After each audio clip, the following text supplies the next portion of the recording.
जब प्राण निकलते हैं तो माँ के टूटने का एहसास, ममता की सच्चाई। प्राण तो शरीर छोड़ देते हैं पर माँ तब भी बेटे को छोड़ नहीं पाती।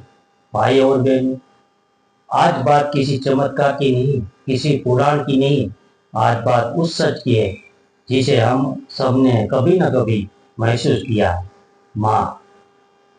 जब एक इंसान के प्राण निकलते हैं तो उसके पीछे रह जाती है बस यादें, कुछ निशानियां और एक छोटी हुई माँ।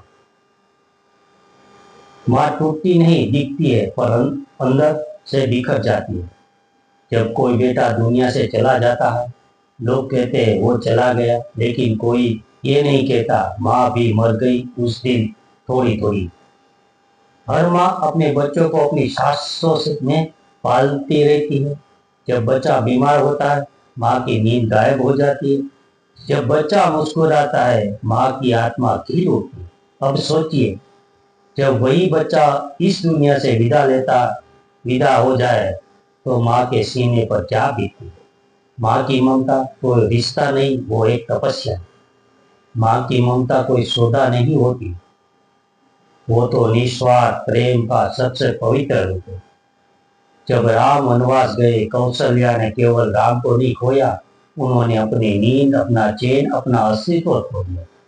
जब यशोदा को पता चला कि खाना अब उनसे उनके नहीं है, उनके जीवन का सार ही बदल गया। माँ अपने बेटे को भगवान समझकर पालते और फिर भगवान भी उसकी गोद को याद करते हैं। प्राण निकलते हैं लेकिन माँ का जीवन वही रुक जाता है। कई बार माँ मुस्कुरा रही होती पर वो मुस्कान खाली होती। कई बार वो खाना बना रही होती है पर उसकी रोटी में स्वाद नहीं होता। क्यों?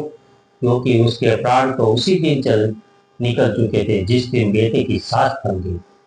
माँ की आंखों रोती नहीं हमेशा, पर उनका दिल हर पल टपकता है। लोग सोचते हैं माँ ने सब स्वीकार कर लिया, पर नहीं दोस्तों, माँ कभी नहीं स्वीकार करती कि उसका बेटा अब नहीं रहा। हर बार जब वो थाली सजाती है, हर बार जब मंदिर में दीपक जलाती है, हर बार जब कोई बच्चा सामने आता है, उसकी आत्मा फिर से टकरा जाती है उस खालीपन से जो बेटे के जुदाई ने छोड़ा। फिर भी माँ गम छुपा लेती है। क्यों? क्योंकि माँ रोती नहीं, माँ जीती है दूसरों के लिए। वो टूटने के बाद भी घर संभालती है, बिखरने के बाद भी परिवार को जोड़ती है और खुद को मिटाकर दूसरों को जीना सिखाती है। माँ भगवान का सबसे मजबूत रूप है। अगर ईश्वर इस धरती पर खुद को किसी रूप में उतारा है तो माँ के रूप में। माँ वही है जो बेटे को जन्म देती, उसे चलाना सिखाते और जब वो दुनिया छोड़कर दे तो अपने आंसू पीकर भी दूसरों को संभालती। हमारे लिए संदेश क्या? हम सब भाग दौड़ में लगे रहते, काम, पैसे, लक्ष्य, नाम, पर क्या हमने कभी ठहर कर देखा है? माँ अभी भी वही है, इंतजार करती है बिना शिकायत के। जो बेटा इस दुनिया से चला गया उसे तो हमें श्रद्धांजलि देते हैं, पर उस माँ के लिए जो अभी भी जी रही है बिना उस बेटे के, जो अब भी हर सांस में उसकी तलाश करती है। अंत में बस यही कहना है, माँ के टूटने की आवाज बहुत धीमी होती है पर सबसे गहरी होती है।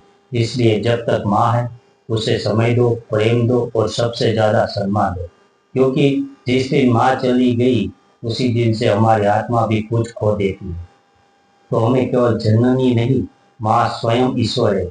जिसने माँ को समझ लिया उसने जीवन को पा लिया। जय माँ, धन्यवाद, हर हर Mahadev. Subscribe, like, share mythology Bharat. धन्यवाद। माइथोलॉजी भारत चैनल देखते रहिए, सब्सक्राइब कीजिए, लाइक कीजिए, हेल्प कीजिए। नमस्कार।